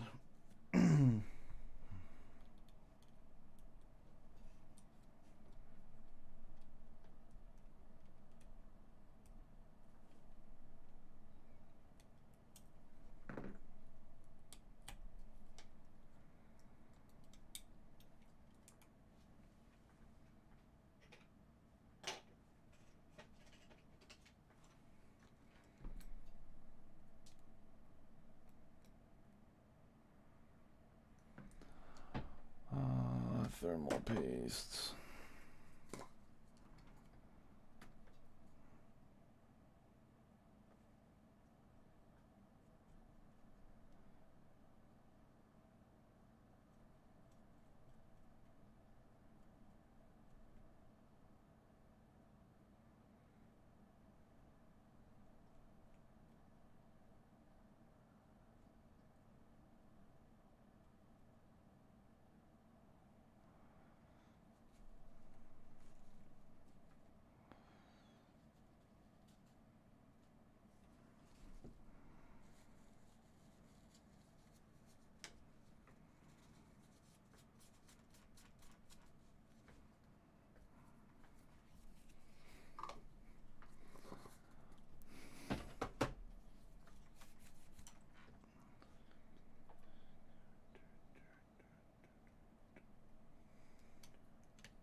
The fuck? Go in. Huh? There we go.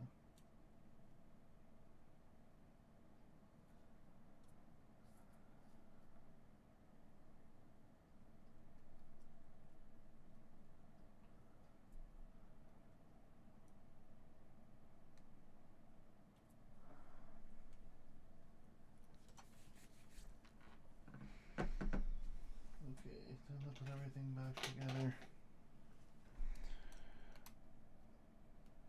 Oh, oops, forgot the fan.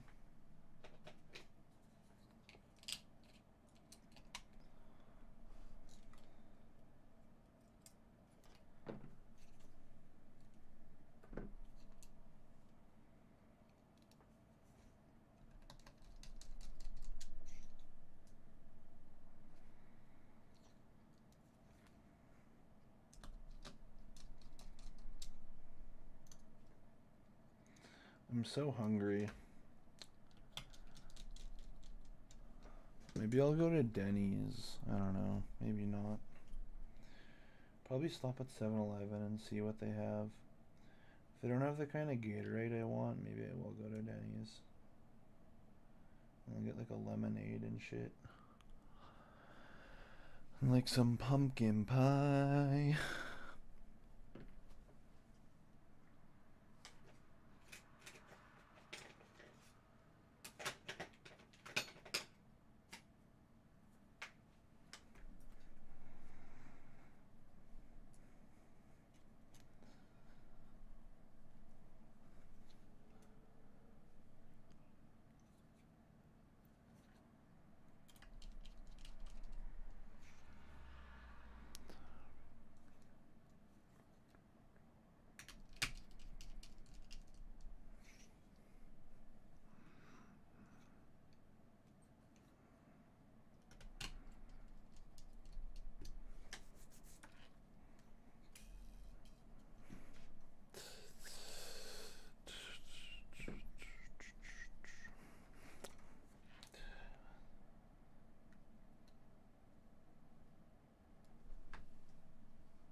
Scissors making an appearance.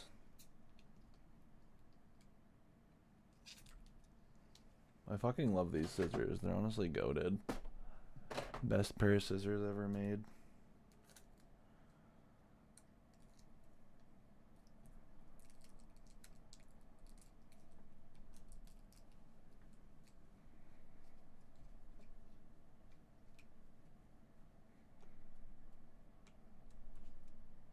Trying again.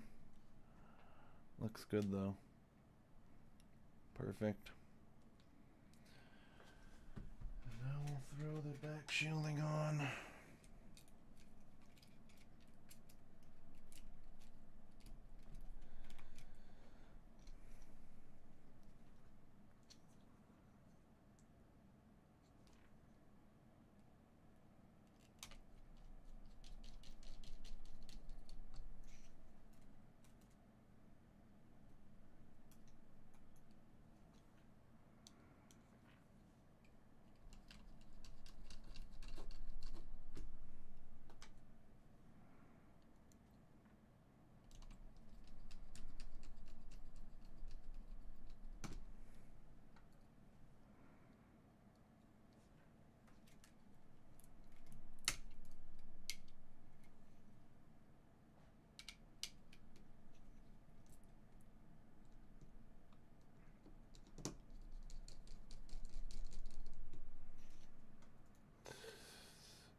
I forgot. I actually turned this light off.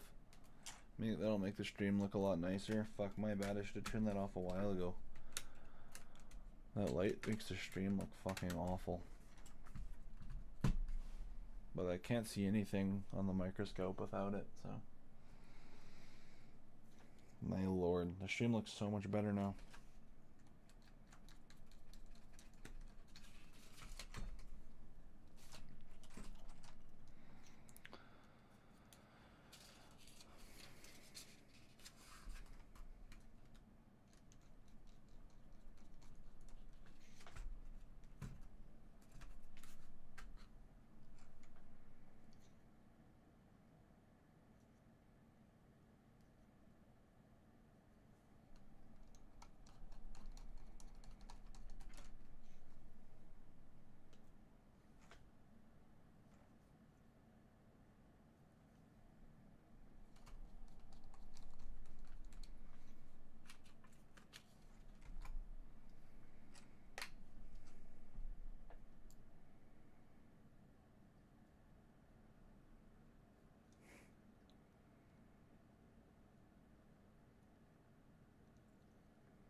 That's gonna be pretty much it for the stream here in a sec.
Seems like it's working well. I don't know, micro SD this guy wanted, and I have a bunch of other shit to work on, but I do want to test it really quick.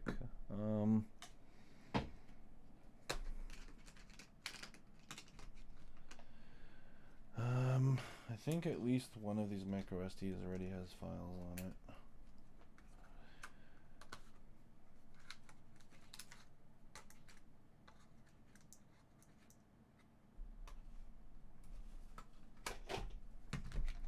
Filled the open payload.bin. Well, I'm guessing it's not that SD card.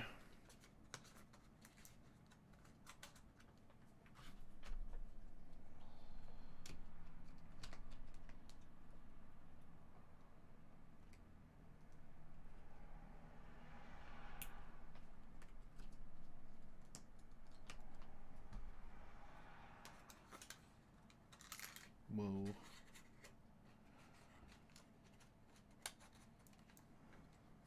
Let's try this one.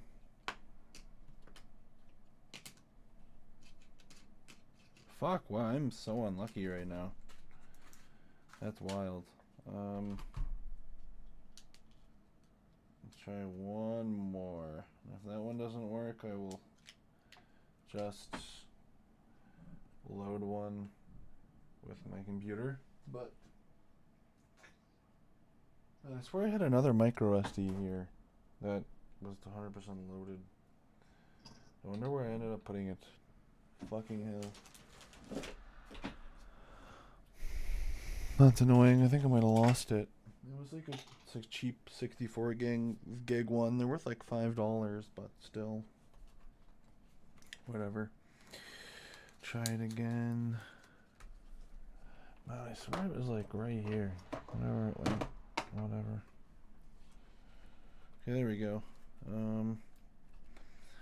And we have to console info, eMMC, that looks good. So let's just make sure this works really quick. Give the screen a cleany poo.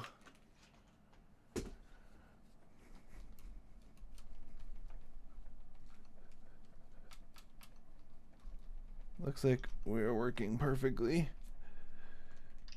Yep. You can delete them. Looks like it's working perfectly though. Thanks guys for tuning in. Yeah.